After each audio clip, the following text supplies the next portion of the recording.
also means all this, but with mana, the notion of hridaya is also attached.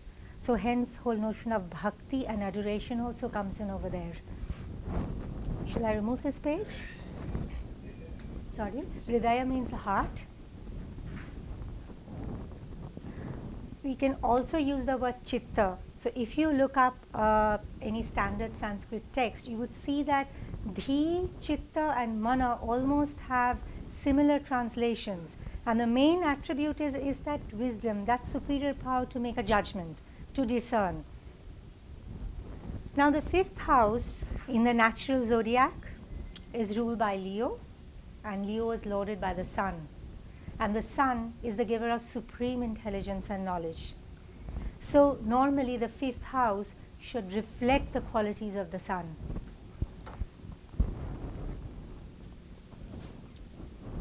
Now we can judge the fifth house at two levels. At a mundane level, we can talk about the knowledges that we can learn from it, the mantras that we can learn from it. I hope I'm not going too fast for all of you. Please just let me know if I need to repeat anything or go a bit slower. But there is also a higher level of learning where the fifth house is concerned. And at the higher level, if I don't know whether the handout of my paper has been distributed, it hasn't been, then you just catch hold of Lakshmi. I have given an introduction when you can read it later, taken from the Sankhya philosophy in India, and basically there are two texts which talk about it. One is the Sankhya Karika. I mean, the names are all written in the paper, so you can take down the references if you want to follow it up on your own. And the other is Panchadashi. That's a text written by Madhavacharya, is known later on as Vidyaranya Swami.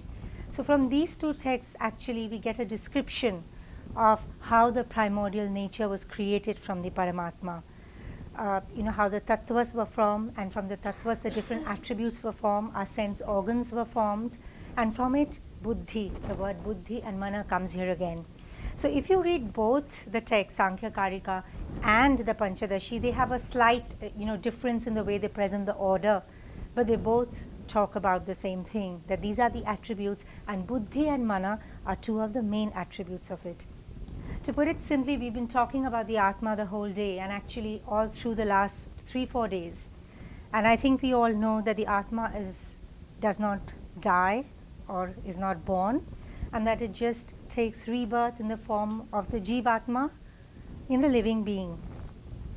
But when the Jivatma is born, the Atma forgets the fact that it is actually part of the Paramatma, of that great supreme power, supreme force from which it has come.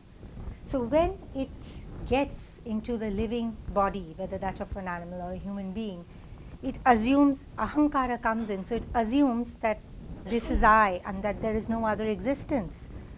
So this fact of forgetting of the Atma, that the Atma forgets the fact that actually this is not real, but it is actually a part of the Paramatma and the Supreme Being, this is known as lack of knowledge.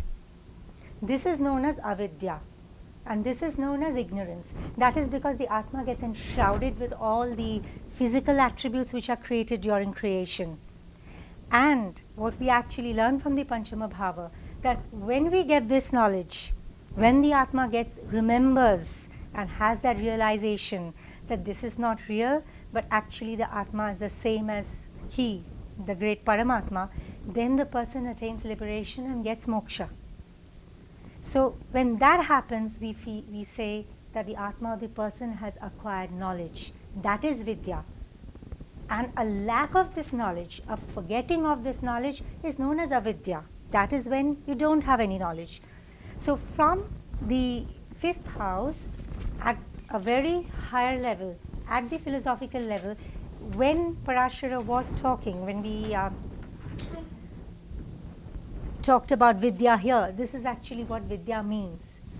Now, very few people actually can attain this. Maybe the great saints or the Paramatmas, they are the ones who can attain this. It's a very great high form of realization and knowledge.